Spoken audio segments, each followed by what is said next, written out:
My name is Emma, and I'm a 20-year-old university student living in New York. My family has gone through a lot of changes. My parents got divorced when I was 14, and since then, I've lived with my mom.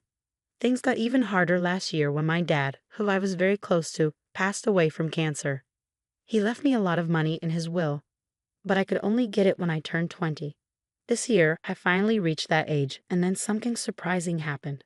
One afternoon, my stepdad Justin, who is in his mid-30s and has been married to my mom for the last 6 years, asked to talk to me. Our relationship has always been a bit tense. I try to keep things peaceful, but he's not always been nice to me. He started the conversation with a serious topic. He suggested that I give the money my dad left me to my stepbrother Michael to help with his college expenses.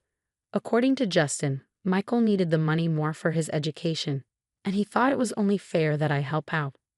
I was shocked by his request. The idea of giving away the money my dad left for me felt wrong. I tried to explain to Justin that this inheritance was something my dad wanted me to have for my future, but Justin didn't agree. He insisted that I didn't need the money and that Michael's needs were more important. Despite his pressure, I stood my ground. I calmly explained to Justin that my decision wasn't about disrespect. It was about honoring my dad's wishes and keeping my personal boundaries. Justin got very upset and tried to intimidate me, but I remained firm in my decision. It was a tough conversation, but it was important for me to stand up for what I felt was right. I told him clearly that if he was upset by my refusal, he might want to rethink his approach. Justin, remember you're part of this household too, so let's try to keep things respectful, I suggested, but it didn't seem like we would reach a peaceful resolution. I ended the conversation and left before he could respond. Justin's reaction didn't surprise me given his past behavior. I had a feeling he might try to get the inheritance money for himself at some point. You might wonder about my mom's role in all of this. Well, that's complicated. My mom, for reasons I don't fully understand, always overlooks Justin's bad traits. She's deeply in love with him, almost to the point of being blind to his flaws. And I didn't want to ruin her happiness by constantly clashing with Justin. So I've tried to keep the peace for her sake. It's odd that even though I'm one of the youngest in the house, I often have to be the most responsible. At the time of this ordeal, my mom, Mary, was out of town, which is why she wasn't around to intervene. Had she been there, she would have been furious. Justin knew he had a window of opportunity with her away, underestimating my resolve in the process. As I walked away from our heated discussion, Justin followed, berating me and calling me a terrible sister for not wanting to give the inheritance to Michael. But it wasn't about not wanting to help, it was about the principle. Justin and Michael unfortunately seemed to follow the like father, like some trope, acting more like schemers from a cartoon than family members. Their antics reminded me of the characters Pinky and the Brain, with their roles in this scenario up for debate. As I tried to leave the argument behind, Justin wasn't done. He insisted I listen and comply with his demands, bringing Michael into the conversation to reinforce his point. Michael sleepily joined in, confused about the details until Justin prompted him about the supposed important reason behind their demand for the money, a supposed business venture that suddenly became about Michael's university tuition. Their story was inconsistent, with Justin scrambling to justify their claim to my inheritance, first mentioning a business, then switching to tuition. It was clear their motives were murky at best, relying on manipulation rather than any real need or right to the money my dad left me. I just woke up, so I'm a bit foggy, Michael mumbled, trying to piece together his story. Right, the university. I've been thinking about going, and I need the money for that, so yeah, I need it. His attempt to claim the inheritance for his education wasn't very convincing. I couldn't help but firmly say no, which sparked protests from both him and Justin. Why not, Emma? He's clear about what he wants, Justin pressed, insisting that they deserve the money. We'll just have to see about that, I replied, feeling the tension in the air. Justin's usual antics were harmless, but this new scheme to manipulate me out of my inheritance showed a selfish and immature side of him. I decided not to tell my mom right away, wanting to deal with the situation myself, especially after learning more about their questionable intentions. Emma, stop being childish. It's time to act like an adult and do what's right. Justin lectured, suggesting that giving away my inheritance was the mature thing to do. His reasoning didn't make much sense to me. And what, Justin? The right thing is to give away my inheritance just because you say so, I argued. His insistence on keeping this from my mom made me even more suspicious. Why shouldn't I tell her? She deserves to know what's going on in her own house. Justin's urgency to keep my mom out of it, along with his unusually stern attitude, made me even more determined. Something wasn't adding up, especially with the supposed business venture Michael mentioned earlier. It was clear they underestimated my awareness of their tactics, and Justin's resistance to involving my mom raised a big red flag. At the first chance I got, I decided to talk to my mom. "Hey Mom, how's everything going?" I started, trying to gauge her mood. "I'm doing okay, dear. What about you?" she replied. I hesitated, knowing what I was about to say might cause some trouble. "Not so good, Mom. There's something going on with Justin and Michael. Justin especially. He's been acting really weird." My mom tried to calm me down, telling me not to worry too much. "Oh, Emma, don't let your mind run wild." But it was too late to stop my suspicions. Everything seemed to point to something more than just a misunderstanding or me being paranoid. Even though my mom was hesitant to believe anything bad about Justin, I kept going, determined to make her see what was really going on. "Mom, I understand you have feelings for him, but Justin went too far. He didn't just ask for the inheritance money. He demanded it for Michael, saying it was for education. There's something not right about all this, and he even got aggressive when I mentioned telling you." I explained, my determination growing despite her doubts. My mom hesitated, torn between her emotions and the troubling accusations against the man she cared about. "I'm having a hard time believing this, Emma. I think we need more proof to understand what's going on." "Don't worry, Mom. I'll find the evidence we need," I reassured her. Even though she wasn't fully convinced, I couldn't shake the feeling that Justin had somehow manipulated her. But I knew I needed solid proof to expose his true intentions. That night, I searched the family computer for any clues about Justin's behavior. Luck was on my side when I found his email account open. What I discovered was shocking. Emails between Justin and a woman named Martha revealed a web of deceit. These messages hinted strongly at an affair. But what caught my attention was their discussions about plans for divorce and a future together, fueled by money from a shady business venture. While Justin was careful not to mention anything illegal, his betrayal was clear. Armed with this information and determined to learn more, I decided to talk to Michael, hoping he might accidentally reveal more about their plans. I started a casual conversation with him, secretly recording our exchange on my phone. "Hey Michael," I greeted him, pretending to be cheerful. "Hi, Emma," he replied, sounding happy. "You seem in a good mood today." "Why not?" "It's a beautiful day," I said, steering the conversation to find out more about Justin's plans and how they were affecting my family. I approached Michael with curiosity, pretending to consider their request for the inheritance money. "I've been thinking about what you and Justin said. I'm actually thinking about giving you the money for your college," I told him, watching his reaction carefully. "Really? That's great. I'll tell him right away," Michael said, sounding excited. "Wait, not so fast. Before we do anything, I need to be sure of something. This money is strictly for your college fees, right?" I asked, trying to see if he was being honest. "Yes, definitely for my college tuition." Michael stuttered a bit, sounding a bit unsure. "And you're certain about that? What about Martha? Is she involved in this too?" I pressed, mentioning the name I had found in Justin's emails. "Martha? Who's Martha?" Michael stumbled, confusion evident on his face. "Oh, she's a student advisor at the college," he quickly improvised, but it didn't quite ring true. Unbeknownst to us, Justin had entered the room silently, his presence intimidating. "I don't appreciate you interrogating my son like this," he interjected, his tone stern.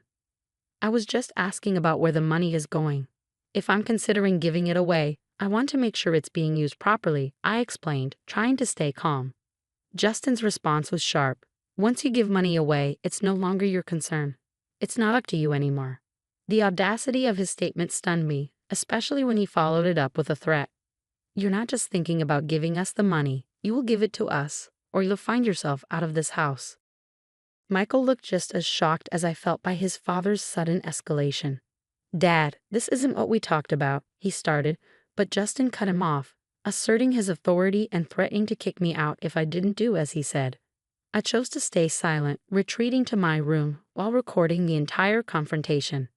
Justin had no idea that his true colors were being recorded. Once I was safe in my room, I gathered all the evidence I had against him. It felt like I was a detective in one of those crime shows, piecing together the puzzle. I had audio recordings and email screenshots, all pointing to Justin's deceitful behavior and his affair with Martha. Feeling the weight of my findings, I knew it was time to involve my mom. "Mom, are you sitting down? I have something important to tell you, and it's not easy," I said, preparing her for what I was about to reveal. Breaking the news to my mom was difficult. I started by telling her about the unsettling discoveries I had made. At first, she found it hard to believe, but when I played the audio recording of my conversation with Justin, her denial started to fade, replaced by a mix of shock and heartbreak. "Why would he do such things? Why be so cruel?" she asked, her voice breaking with every word. "It's difficult to accept, but we're dealing with someone who doesn't have our best interests at heart," I replied gently, trying to offer support despite the harsh truth. "I hate to say it, but he's not the person we thought he was." Hearing the truth from the recording was a turning point for my mom. "This is unacceptable. I can't believe I wasn't here to protect you from them," she said, her initial shock turning into determination. "Stay where you are. I'm coming back right away. And yes, I've locked my door," I reassured her. My mom's protective instincts kicked in. She was ready to confront Justin and make sure he regretted his actions. "He's going to realize he made a big mistake messing with our family," she said, her voice filled with determination. When she arrived, it was a moment of mixed emotions. We hugged tightly, sharing tears over the betrayal and the tough decisions ahead. But there was also a sense of relief and unity. Together, we spent hours planning, ready to face the situation as a team. In the days that followed, Justin was puzzled by my mom's sudden return and her cold attitude towards him. He tried to act cheerful, probably hoping to charm his way out of any trouble. But my mom saw right through him. She wasn't swayed by his act and was preparing to take action. Concerned about the true nature of Justin's business and the potential misuse of the inheritance, my mom decided to bring in professional help. She hired a private investigator to dig deeper into Justin's activities and the mysterious emails. The thought of him planning to misuse the money for unethical purposes made her furious, and she was determined to protect us from his deceit. The private investigator's findings confirmed our worst fears and shed new light on Justin's schemes. My mom filled me in on the details, and together we prepared for the next steps. It was clear that this was more than just a family dispute. It was about standing up against manipulation and ensuring justice was served. The atmosphere in the room was tense, a mix of disbelief and determination hanging between us. Justin's usual confidence seemed to waver under the weight of our accusations, his eyes darting around as if searching for a way out of our confrontation. "You don't know what you're talking about. This is absurd," Justin tried to deflect, but his voice lacked its usual assertiveness. It was evident that the tables had turned and the power he once held was slipping away. Caught in the middle of this familial turmoil, Michael looked from his father to us, his expression a mix of confusion and realization. Perhaps for the first time, he began to see his father for who he truly was, a revelation that seemed to shake him to his core. My mom, with a determined look fixed on Justin, stepped forward. "Not only do we understand, but we have proof. Emails, recordings. You've been planning to launder money through a laundromat, and you've involved yourself with a known criminal. Martha's record speaks volumes, and your plans for this business are crystal clear." Justin's attempts to maintain innocence were crumbling fast. "You have no idea what you're getting into. This is my business, my life. You can't just barge in and." "But we can and we are," I interjected, supporting my mom's stance. "This isn't just about your business, Justin. This is about our lives, our safety. You've brought danger and illegality into our home, and we won't stand by and watch you destroy everything for your own selfish gains." The evidence was undeniable. The audio recordings of Justin's and Michael's conversations, the emails outlining their plans, and now their own admissions made it impossible for Justin to deny any longer. The camera in my hands, still rolling, captured every word, ensuring there was no way out for him. "You think you're clever, recording this, gathering evidence," Justin sneered, his composure cracking further. "You may think you've won, but—" "We don't think we've won, Justin. We know we have." My mom cut him off, her voice strong and unwavering. "What you've done is not only morally wrong but also illegal. You've endangered this family, exploited my trust, and now you're going to face the consequences." As the confrontation reached its peak, Michael finally spoke up, his voice barely above a whisper. "Dad, how could you?" It was a question heavy with betrayal and disillusionment, aimed at the man he had once looked up to. The room fell silent, the weight of the situation settling in. Justin, stripped of his usual confidence, seemed to shrink before us. It was clear the charade was over. My mom's next steps were evident: legal action, separation, and ensuring the safety and security of our family. As we left Justin to grapple with the consequences of his actions, my mom and I knew the road ahead would be tough. But armed with the truth and evidence, we were ready to face whatever came next together. The veil of deceit had been lifted, revealing a newfound strength and unity between us, ready to rebuild and move forward. "I don't know what you're implying. Why don't we call Martha? Maybe she can clarify things." Justin attempted to deflect, his panic thinly veiled. "You think you have it all figured out. Martha is just a friend," he added. But his confidence was rapidly fading. "The compromising picture we found tells a different story," I countered, my voice steady despite the turmoil inside me. "And seriously, who uses email for affairs these days? It's incredibly reckless." Justin, visibly flustered, retorted, "You went through my personal stuff? That's outrageous." "No, Justin, what's outrageous is you," my mom interjected, her voice filled with indignation. "How dare you threaten my daughter over money that rightfully belongs to her? How dare you try to evict her from her own home? Your actions are indefensible. How dare you involve your son in your reckless plans, putting him at risk? And your audacity to plant illegal ventures with that money is unforgivable. Now, when it's time to face the consequences, you suddenly fall silent." She continued, her words sharp and slicing through the tension in the air. Justin, feeling cornered and desperate, snapped, "Get that camera out of my face." As he lunged towards me in a blind rage, I swiftly dodged his attempt, his aggression only emphasizing the seriousness of his unraveling. "Are you really about to attack my daughter? Do you understand the trouble you're in?" my mom exclaimed, her voice a mix of shock and fury. Justin, defiant until the end, sneered, "You think you know what's going on? You know nothing." "Well, let's see if the police agree with you. They should be here any minute now," I declared, watching closely for his reaction. "Police?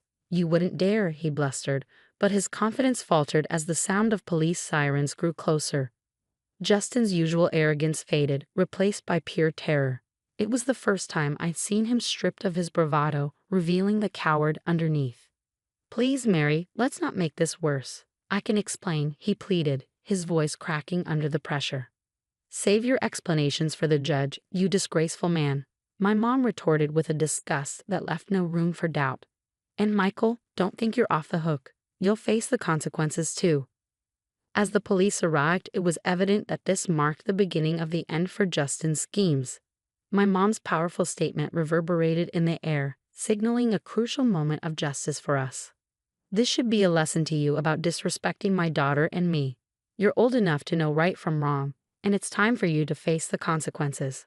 "Yes, Mom, I understand," Michael replied, acknowledging that he had crossed the line and needed to accept the consequences.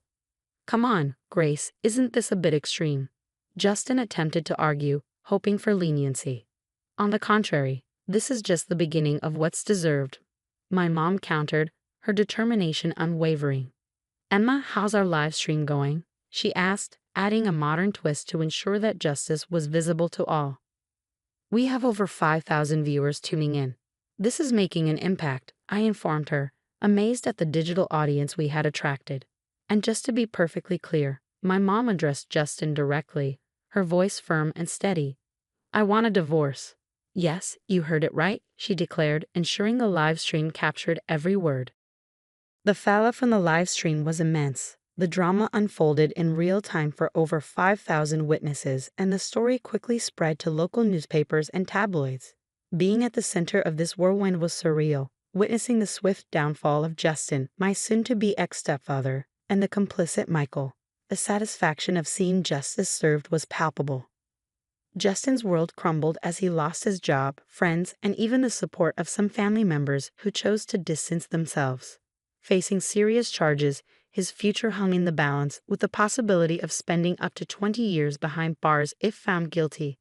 Meanwhile, Martha, his partner in crime, was also discovered by the police, facing similar charges and an uncertain future. Throughout the turmoil, my mom and I found strength in each other.